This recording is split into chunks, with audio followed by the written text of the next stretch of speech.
broken down. He raised up altars for the Baals and made wooden images. And he worshipped all the host of heaven and served them.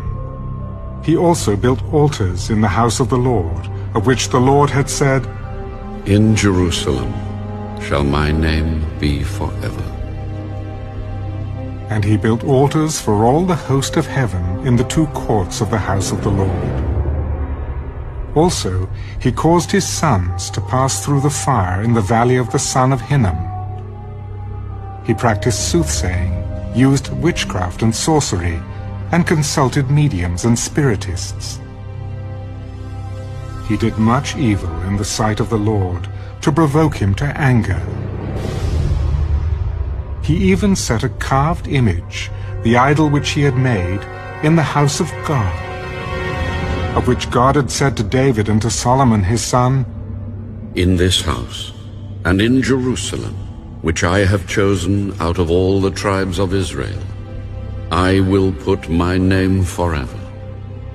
And I will not again remove the foot of Israel from the land which I have appointed for your fathers, only if they are careful to do all that I have commanded them, according to the whole law, and the statutes, and the ordinances, by the hand of Moses."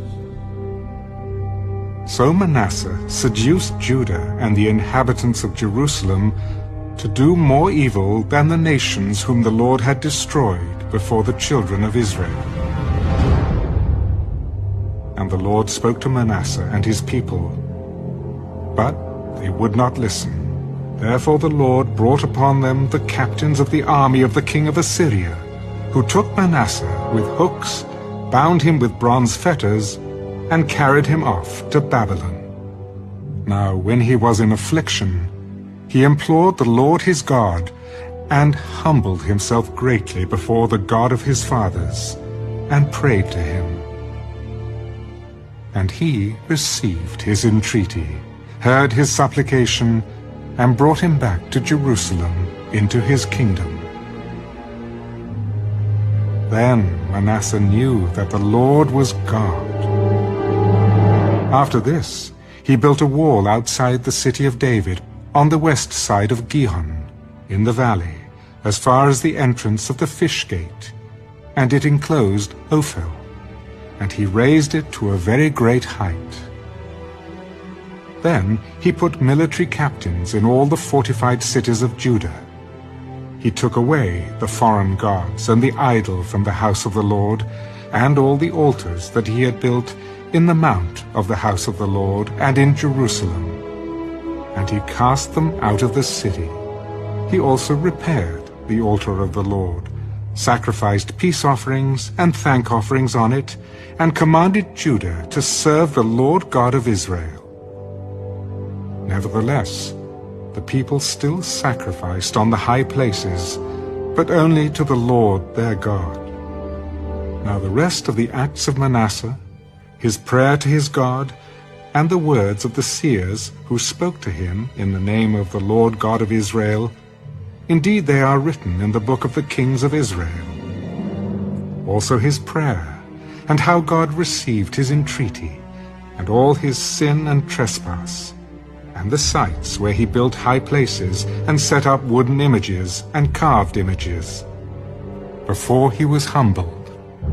Indeed, they are written among the sayings of Hosea. So Manasseh rested with his fathers, and they buried him in his own house. Then his son Ammon reigned in his place. Ammon was 22 years old when he became king, and he reigned 2 years in Jerusalem. But he did evil in the sight of the Lord, as his father Manasseh had done. For Ammon sacrificed to all the carved images which his father Manasseh had made, and served them. And he did not humble himself before the Lord, as his father Manasseh had humbled himself. But Ammon trespassed more and more. Then his servants conspired against him, and killed him in his own house. But the people of the land executed all those who had conspired against King Ammon. Then the people of the land made his son Josiah king in his place.